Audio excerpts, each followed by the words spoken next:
മാനവ ചരിത്രത്തിൽ മുഴുവൻ യൂറോപ്പിൽ ചെയ്തത് മോഷണമാണ്. ഇപ്പോഴും അവർ ചെയ്യുന്ന മോഷണമാണ്. ഇന്നവർ ചെയ്യുന്നത് എന്താ? മോഷ്ടിക്കുക. എന്താണ് ട്രംപിൻ്റെ പ്രധാനപ്പെട്ട പണി? മോഷ്ടിക്കുക. വെനീസിലയിലെ ഭരണാധികാരിയെ പിടിച്ചു കൊണ്ടുപോയിട്ട് എന്താ ഇത് ബാക്കി? പിന്നെ ഇപ്പോൾ വെനീസിലയിൽ അവരെന്തായിരുന്നു?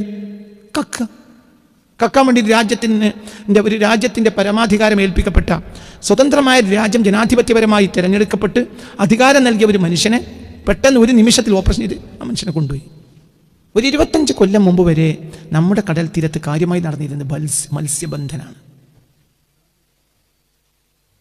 മീൻ വെക്കുന്നവർ, മീൻ വാങ്ങുന്നവർ, മീനിന് വേണ്ടി പോകുന്ന ഒരു ടീം, അപ്പോഴത്തേന് മീൻ കൊണ്ടൊരു കൂട്ടർ വരും.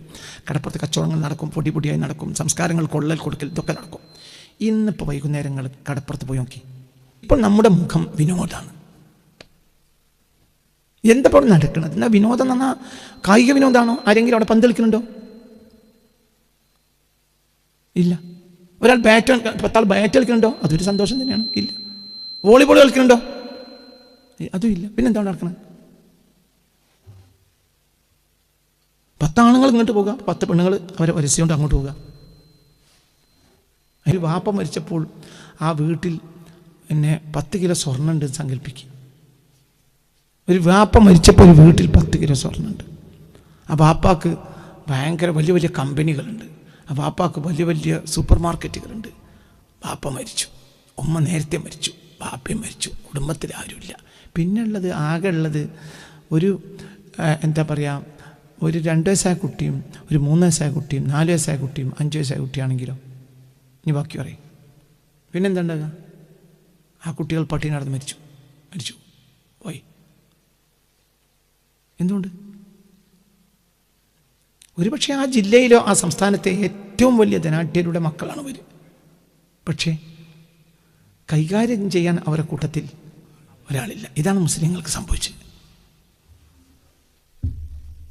യോഗ്യന്മാരായ മുൻതലമുറയ്ക്ക് ശേഷം അയോഗ്യരായ പിൻതലമുറകൾ വന്നു. ആ ബാലാരിഷ്ടത ഇപ്പോഴും മുസ്ലിങ്ങൾക്ക് മാറിയിട്ടില്ല, അടുത്തൊന്നും മാറുകയില്ല. മുസ്ലിങ്ങൾ ഇപ്പോൾ ശിശുക്കൾ മാത്രമാണ്. എന്താ ശിശുക്കൾ കൗതുകങ്ങളിലാണ് ജീവിക്കുക.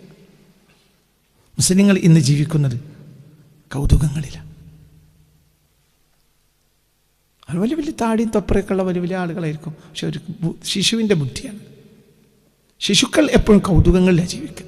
നമ്മുടെ നേതാക്കൾ ഇപ്പോൾ കൗതുകങ്ങളിലാണ് ജീവിക്കുന്നത്.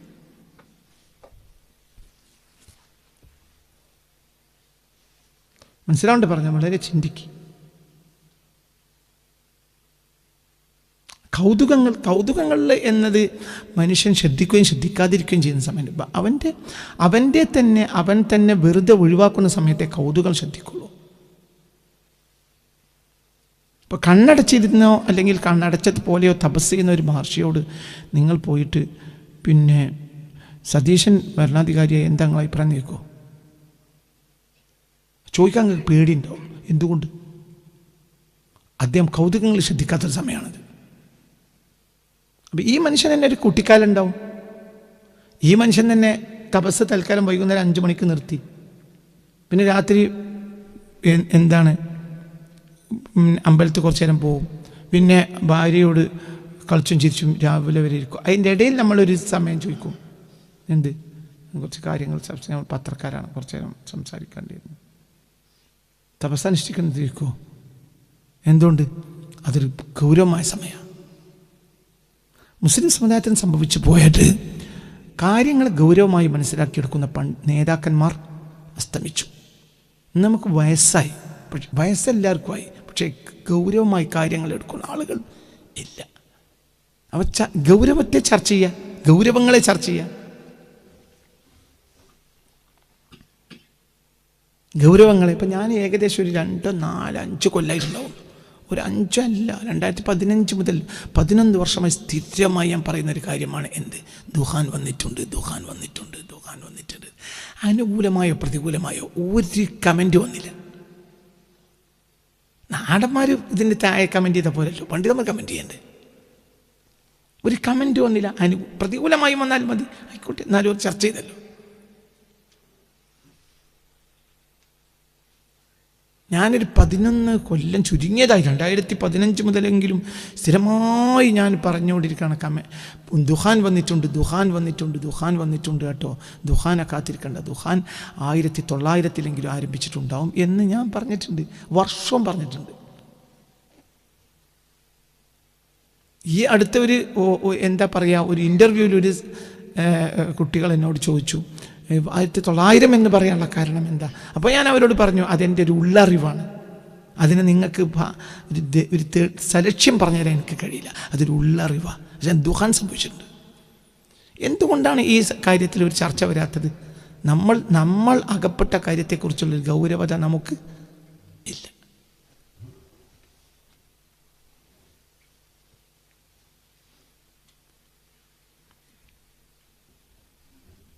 അതാണ് കാരണം. അപ്പോൾ ഒരു സമൂഹത്തിൻ്റെ പ്രിഫേസ് എപ്പോഴും എന്തായിരിക്കും? കോസ്റ്റൽ ഏരിയ ആയിരിക്കും. കാരണം എന്തുകൊണ്ട്? നമ്മളെപ്പോലത്തെ നാടുകൾക്ക് പ്രത്യേകിച്ചും, കാരണം നമ്മൾ തുറമുഖങ്ങൾ വഴി ബന്ധപ്പെടുന്നതാണ് നമ്മുടെ ആയിരക്കണക്കായ വർഷങ്ങളുടെ ചരിത്രം. ഇങ്ങോട്ട് നോക്കണേ. അപ്പോൾ ആയിരക്കണക്കായ വർഷങ്ങളിൽ അതുകൊണ്ടാണ് ഇവിടെ വന്നവരെ ഏകദേശം അവിടെയൊക്കെ തന്നെ കൂടി. കോസ്റ്റൽ ബെൽറ്റിലാണ് നമ്മുടെ ഏകദേശം മുൻഗാമികൾ കൂടിയത്. ഉദാഹരണം പറയാം, ശ്രദ്ധിക്കണം, ഈ പറയുന്നത് നിങ്ങൾ ശ്രദ്ധിക്കണം. ഉദാഹരണം പറയാം, വാസ്കോ ഡ ഗാമ ആണെങ്കിലും സ്വഹാബികൾ വളരെ നേരത്തെ വന്നു. സ്വഹാബികൾ വളരെ നേരത്തെ വന്നിട്ട് അവരെവിടെയാണ് താമസിച്ചത്? കോസ്റ്റൽ ബെൽറ്റിലാണ് അവർ കിടക്കുന്നത്. ജീവിതത്തെ ഗൗരവമായി കണ്ടിരുന്ന ആളുകൾ അന്ന് അവിടെയാണ് താമസിക്കുന്നത്. സംസ്കാര ചിത്തരും അവരാണ്. സംസ്കാരമുണ്ട്, മതമുണ്ട്, സംസ്കാരമുണ്ട്, എല്ലാം ഉണ്ടായിരുന്ന ജനത. ആയിരക്കണക്കായ വർഷങ്ങൾ അവർ ഒരു തുറമുഖത്ത് വന്നാൽ, തുറമുഖം കയറി വന്നാൽ തന്നെ ഒരു സമൂഹത്തെ മനസ്സിലാക്കാൻ കഴിയും. പിന്നീട് വാസ്കോ ഡ ഗാമ വന്നു. അതിനുശേഷം പിന്നീട് ഡച്ചുകാരും ഫ്രഞ്ചുകാരും മാഹിയിൽ വന്നു. ഇവരൊക്കെ വന്നു. അവരൊക്കെ ഏകദേശം തമ്പടിക്കുന്നത് എവിടെ തന്നെയാണ്? കോസ്റ്റൽ ബെൽറ്റിൽ. നിങ്ങൾ ഇതിൻ്റെ കൂടെ ഇല്ല എന്നാ തോന്നുന്നത്. ഉണ്ടോ? അങ്ങനെ ഒരു സമൂഹത്തിനെ മനസ്സിലാക്കിയെടുക്കാം. അപ്പം ആദ്യം ഇവിടെ കാലം മുതലേ ഇവിടെ എന്തുണ്ട്? കടലുണ്ട്, കടൽ തീരമുണ്ട്. എന്നാൽ ഒരു 10-25 കൊല്ലം, 35 കൊല്ലം, അല്ലെങ്കിൽ 40 കൊല്ലം, ഒരു 25 കൊല്ലം, 40 കൊല്ലം വേണ്ട, ഒരു 25 കൊല്ലം മുമ്പ് വരെ നമ്മുടെ കടൽ തീരത്ത് കാര്യമായി നടന്നിരുന്നത് മത്സ്യബന്ധനാണ്. മീൻ വെക്കുന്നവർ, മീൻ വാങ്ങുന്നവർ, മീനിന് വേണ്ടി പോകുന്ന ഒരു ടീം, അപ്പോഴത്തേന് മീൻ കൊണ്ടൊരു കൂട്ടർ വരും. കടപ്പുറത്ത് കച്ചവടങ്ങൾ നടക്കും, പൊടിയായി നടക്കും, സംസ്കാരങ്ങൾ, കൊള്ളൽ കൊടുക്കൽ, ഇതൊക്കെ നടക്കും. ഇന്നിപ്പോൾ വൈകുന്നേരങ്ങൾ കടപ്പുറത്ത് പോയി നോക്കി, രാവിലെ പോയി നോക്കി, ഉച്ചക്ക് പോയി നോക്കി, എന്താ അവിടെ നടക്കണത്? നടക്കണവർക്ക് തന്നെ അറിയില്ല എന്താ അവിടെ നടക്കണത്. ഇപ്പോൾ നമ്മുടെ മുഖം വിനോദമാണ്. എന്തപ്പോൾ നടക്കണത്? എന്നാ വിനോദം എന്ന് പറഞ്ഞാൽ കായിക വിനോദമാണോ? ആരെങ്കിലും അവിടെ പന്ത് കളിക്കുന്നുണ്ടോ? ഇല്ല. ഒരാൾ 10 ആൾ ബാറ്റ് കളിക്കുന്നുണ്ടോ? അതൊരു സന്തോഷം തന്നെയാണ്. ഇല്ല. വോളിബോൾ കളിക്കുന്നുണ്ടോ? അതും ഇല്ല. പിന്നെന്താ നടക്കുന്നത്? 10 ആണുങ്ങൾ ഇങ്ങോട്ട് പോകുക, 10 പെണ്ണുങ്ങൾ അവരെ വരച്ചുകൊണ്ട് അങ്ങോട്ട് പോകുക. അതിനിടയിൽ ഒരാളെ തോണ്ടുക, മറ്റേ ഇങ്ങോട്ട് തോണ്ടുക. പിന്നെ കുറച്ച് നേരം നോക്കി കുത്തിരിക്കുക. പെരി തന്നെ കണ്ടിട്ട് ഒന്ന് കാണാതെ ഗൾഫിൽ കയറി ചെയ്യുക. ഒരു വിസ കിട്ടിയെങ്കിൽ ഇവിടെ ഒന്ന് ഒഴിവാക്കി പോകായിരുന്നല്ലോ എന്ന് വിചാരിച്ച് ഒന്നും കൂടി അവളെ പൂതിക്ക് കാണാൻ വേണ്ടി കടപ്പുറത്ത് കണ്ടോ ഒന്നുകൂടി നോക്കും. ജീവിതത്തിൻ്റെ ഗൗരവമായ ഭാവം സമൂഹത്തിന് നഷ്ടപ്പെട്ടു പോയിട്ടുണ്ട്. ജീവിതമൊക്കെ നല്ല കുസൃതിയാണ്.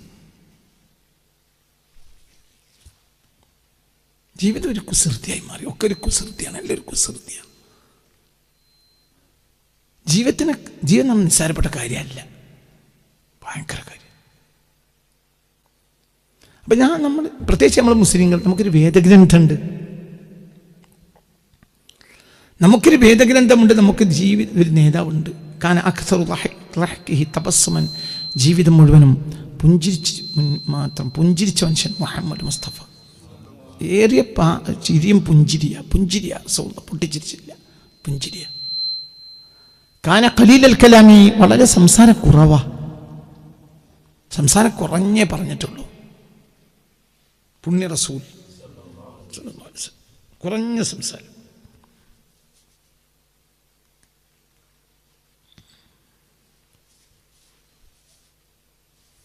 ദായിമൽ ഫിക്രി, മിക്കവാറും മോനെ എൻ്റെ വിസിലൊന്ന് ഒഴിവാക്ക്, മൈക്കിൻ്റെ വിസില്.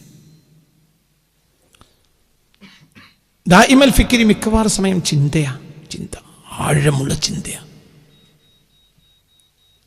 ആ കടപ്പുറത്ത് നടക്കുന്ന ഇന്നിപ്പോൾ കേരളത്തിലെ മൊത്തം കാസർഗോഡ് മുതൽ കന്യാകുമാരി വരെ നടന്നാൽ, രാവിലെ പോയാൽ ഉച്ചക്ക് പോയാലും വൈകുന്നേരം പോയാലും നിങ്ങൾ കാണുന്നത് ആരെയാ? അപൂർവമായി ഒരു തോണിക്കാരനെ കണ്ടെങ്കിൽ കാണും. നിങ്ങൾ കാണുന്നത് ആരെയാ? ഈ ജീവിതത്തിൻ്റെ ഗൗരവം നഷ്ടപ്പെട്ട ഒരു ജനത. അതാണ് നമ്മളെ മുഖം.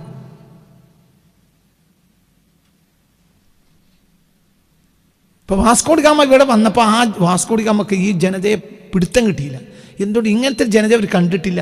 ജീവിതത്തെ വളരെ ഗൗരവമായി കാണുന്ന ഒരു സമൂഹം, ജീവിതത്തെ ഈസിയായി കാണുന്നവരാണ് അവർ, കുടുംബത്തെ ഈസിയായി കാണുന്നവരാണ് അവർ.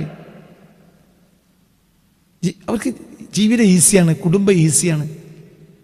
സത്യം എന്നത് അവർക്ക് ജീവിതത്തിലില്ല. മോഷണം, ജീവിതം മുഴുവൻ അവർ മോഷിക്കരുത്. മാനവ ചരിത്രത്തിൽ മുഴുവൻ യൂറോപ്പിൽ ചെയ്തത് മോഷണമാണ്. ഇപ്പോഴും അവർ ചെയ്യുന്ന മോഷണമാണ്. ഇന്നവർ ചെയ്യുന്നത് എന്താ? മോഷ്ടിക്കുക. എന്താണ് ട്രംപിൻ്റെ പ്രധാനപ്പെട്ട പണി? മോഷ്ടിക്കുക. വെനീസിലയിലെ ഭരണാധികാരിയെ പിടിച്ചു കൊണ്ടുപോയിട്ട് എന്താ ഇത് ബാക്കി? പിന്നെ ഇപ്പോൾ വെനീസിലയിൽ അവരെന്താണ്? കക്കാൻ വേണ്ടി രാജ്യത്തിൻ്റെ പരമാധികാരം ഏൽപ്പിക്കപ്പെട്ട സ്വതന്ത്രമായ രാജ്യം ജനാധിപത്യപരമായി തിരഞ്ഞെടുക്കപ്പെട്ട് അധികാരം നൽകിയ ഒരു മനുഷ്യനെ പെട്ടെന്ന് ഒരു നിമിഷത്തിൽ ഓപ്പറേഷൻ ചെയ്ത് ആ മനുഷ്യനെ കൊണ്ടുപോയി. വളരെ സീക്രട്ടായൊരു ഓപ്പറേഷൻ. അതിനുശേഷം അവർ വെനീസിലയെ കൈയടക്കി. എന്ത് കൈയടക്കി? അവിടുത്തെ വീട്ടിൽ പട്ടിണി കിടക്കുന്നുണ്ടോ ഇല്ലെന്നല്ല അവർ നോക്കണം. അവരെന്താ നോക്കുന്നത്? അവരുടെ ധാതു നിക്ഷേപത്തെ കൊണ്ടുപോയി. ലോകത്തെ ഏറ്റവും കൂടുതൽ എണ്ണ നിക്ഷേപമുള്ള ഏറ്റവും പ്രധാനപ്പെട്ട രാജ്യമാണ് ഏത്? വെനീസുല. ഇതിനെന്താ പറയുക? മോഷണം. അവരുടെ പുതിയ ഭാഷ യേശു ജീവിച്ചിട്ടില്ല എന്നാണ്. യേശു ജീവിക്കാതിരിക്കാൻ അവർക്ക് വേണ്ടത്. യേശു ജീവിക്കൽ അവർക്കൊരു പ്രശ്നമാണ്. അപ്പം യേശു അവർക്കൊരു മിത്തായിരിക്കും.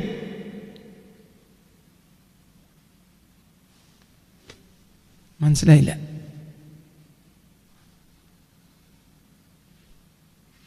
യേശു അങ്ങനെ ഒരു മിത്താണ്. യേശു ഒരു മിത്താണ്. ഒരു കഥാപുസ്തകത്തിലെ ഒരു കഥയിലെ മനസ്സിലായില്ലേ? ചെമ്മീനിലെ പരീക്കുട്ടിയെപ്പോലെ, ഖസാക്കിലെ രവിയെപ്പോലെ ഒരാളാണ്. ആര്? യേശു. ഒരു ആൾ മാത്രമാണ്. അങ്ങനത്തെ ഒരാൾ ജീവിച്ചില്ല. ജീവിച്ചല്ലേ പ്രശ്നമുള്ളൂ. അപ്പോൾ അവർ സത്യം പുലർത്തേണ്ടി വരും. അങ്ങനത്തെ ഒരാൾ ജീവിച്ചിട്ടില്ലെങ്കിലോ? ഒരു കഥയാണ്. ബൈബിൾ ഒരു കഥയാണെന്ന് അവർ വിശ്വസിക്കുന്നു. അവർക്ക് മോഷണം പ്രശ്നമല്ല. അവരോട് നിങ്ങൾ പിൻപറ്റൂ. നിങ്ങൾക്ക് ജീവിതത്തിൻ്റെ ഗൗരവം നഷ്ടപ്പെട്ടു.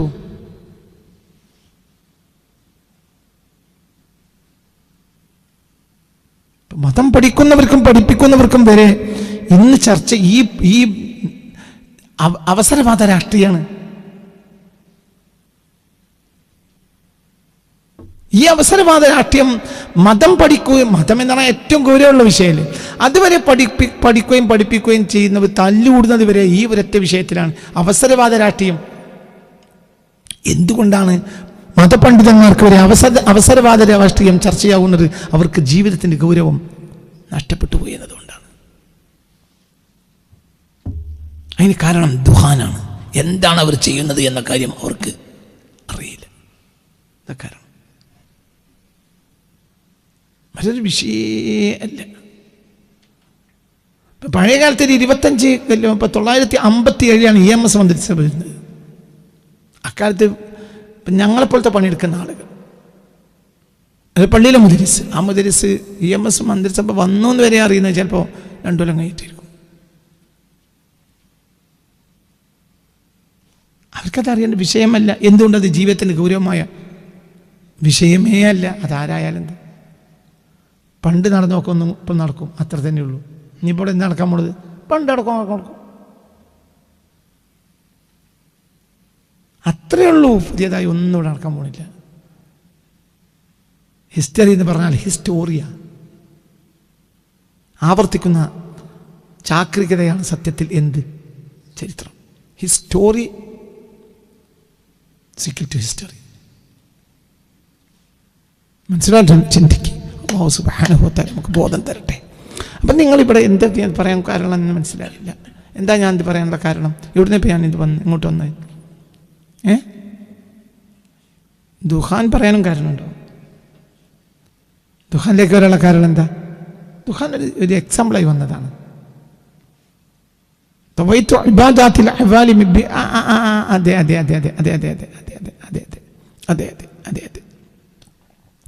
ഇതൊക്കെ ഞാൻ പറയാൻ കാരണം ഇവിടെ ഞാൻ തുടങ്ങിയത് ഭൂമി ഒരുണ്ട പോലെ എൻ കയ്യിൽ എന്നോവർ, അത് പറഞ്ഞാണ് തുടങ്ങിയത്. ഭൂമി മുഴുവനും എൻ്റെ കയ്യിലൊരു ഉണ്ടയാണ്. തൊയ്യ. അതായത് ഈ ഭൂമിക്ക് മുകളിൽ നടക്കുന്ന ഏത് കാര്യം എനിക്ക് നിഷ്പ്രയാസമാണ് എന്നാണ് അതിന് സാരം. അല്ലാതെ ഭൂമിയെ ഞാൻ ഇങ്ങനെ പിടിച്ചു എന്നല്ല. കവിതയെന്ന കവിതയുടെ ആ അമൂർത്തമായ ആശയത്തെ മനസ്സിലാക്കേണ്ടത്. താമരപ്പൂങ്കാവനത്തിൽ താമസിക്കുള്ള എന്ന് പറഞ്ഞാൽ അവളെ സൗന്ദര്യത്തിൻ്റെ പ്രതീകാത്മകതയാണ് ആ കവിത.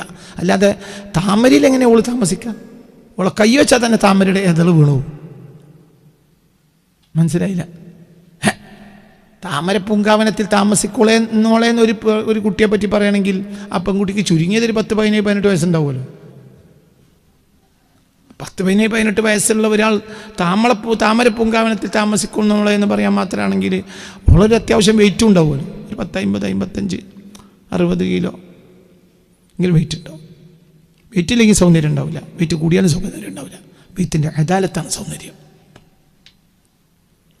അപ്പോൾ അങ്ങനത്തെ ഒരു പെണ്ണിൻ്റെ ഒരു 10, 50, 55 കിലോ വെയിറ്റുള്ള ഒരു പെണ്ണിൻ്റെ കയ്യൊരു താമരക്ക് വെച്ചാലോ ഓളെന്തിനാണ് താമസിക്കണത്? താമരൻ്റെ ഏതിൽ പൊട്ടി വീണു. വളരെ നൈസായ പെട്ടെന്ന് വീണു പോകുന്ന സാധനങ്ങളിൽ ഒന്നാണ് എന്ത്? താമരപ്പൂ. നൈസാണ്.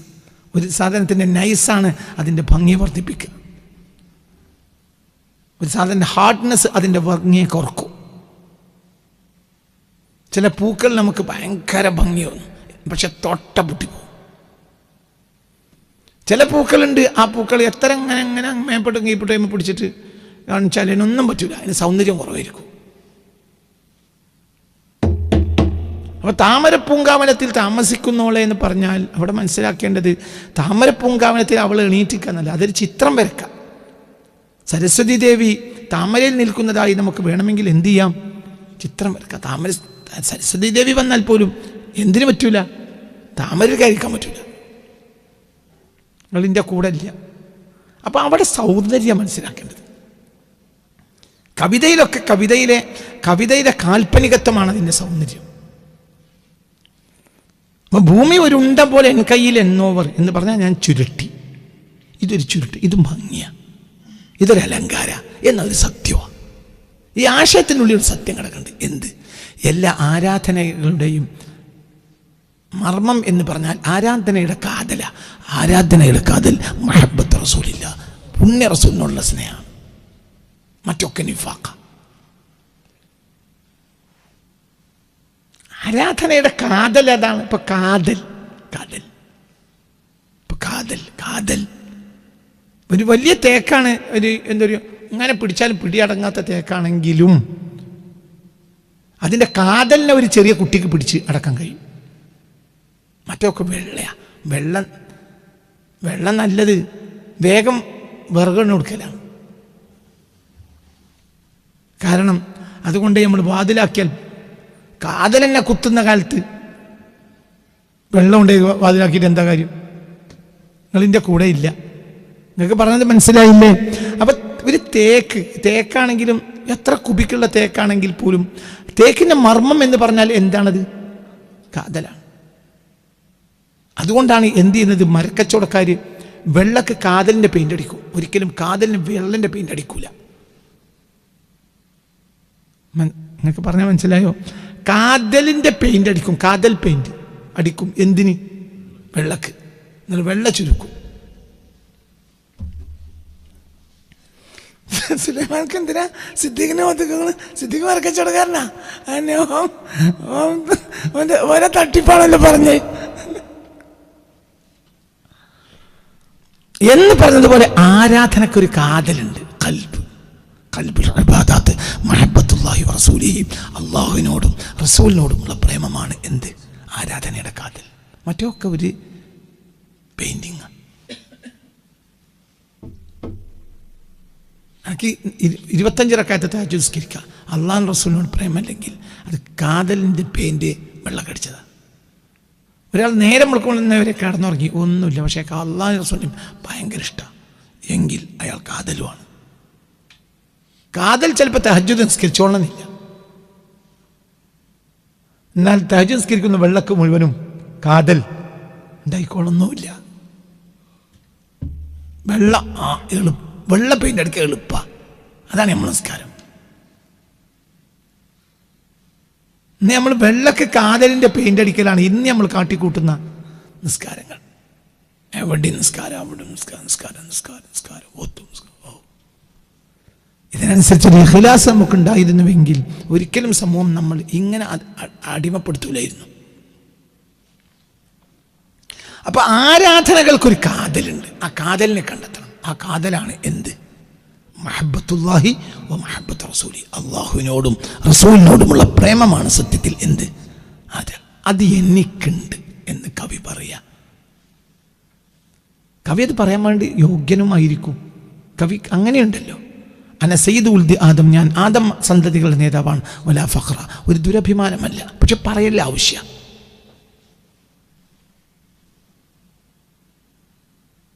മനസ്സിലാവേണ്ട പറഞ്ഞത് അത് ആവശ്യമാണ്. ഞാൻ ദാറുൽ ഖുർആൻ്റെ പ്രിൻസിപ്പാളാകാൻ മാത്രം ഞാനുണ്ട്. അതൊരു വാക്ക്. എന്തിനാണ് വാക്ക് എന്ന് പറഞ്ഞാൽ, അതേസമയത്ത് ഇവിടുത്തെ കുട്ടികളെ അസംബ്ലി വിളിച്ചുകൂട്ടിയാണ് എന്ത് പറഞ്ഞു? ഈ സ്ഥാപനത്തിൻ്റെ പ്രിൻസിപ്പാളാകാൻ മാത്രമൊന്നും ഞാനില്ലട്ടോ എന്ന് പറഞ്ഞാൽ അതോടുകൂടെ മൂപ്പരെ പിന്നെ ആ കുട്ടികളെ ബഹുമാനിക്കൂല. ആ ബഹുമാനത്തിൽ നിന്നാണല്ലോ ഈ സ്ഥാപനം നടന്നോളൂ.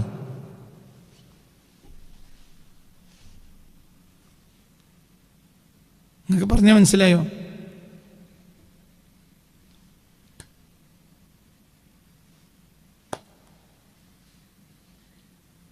ഭംഗി ഭാര്യയും ഭർത്താവും കൂടി സന്തോഷത്തോടു കൂടി ഇരിക്കുന്ന സമയത്ത് ഭാര്യ ചിലപക്ഷെ പറഞ്ഞേക്കാം, എന്ത് നിങ്ങളെ ഭാര്യയാകാൻ മാത്രമൊന്നും ഞാനില്ലട്ടോ, അങ്ങനെ പറഞ്ഞേക്കാം. അത് സന്തോഷത്തിലിരിക്കുന്നൊരു വാക്കാണ്. അപ്പോൾ പറഞ്ഞേക്കാം, എന്ത് നിങ്ങളെ ഭാര്യയാകാൻ മാത്രമൊന്നും ഞാനില്ല, നിങ്ങളെ കിട്ടി എന്നുള്ളത് എൻ്റെ ഒരു ഭാഗ്യമാണ്, അങ്ങനെയൊക്കെ പറഞ്ഞേക്കാം. രണ്ടാളും തെറ്റുന്ന സമയത്തോളം എന്താ പറയുക? എന്ത് കമ്മ എനിക്കുള്ളത്? ഭാഷ മാറി.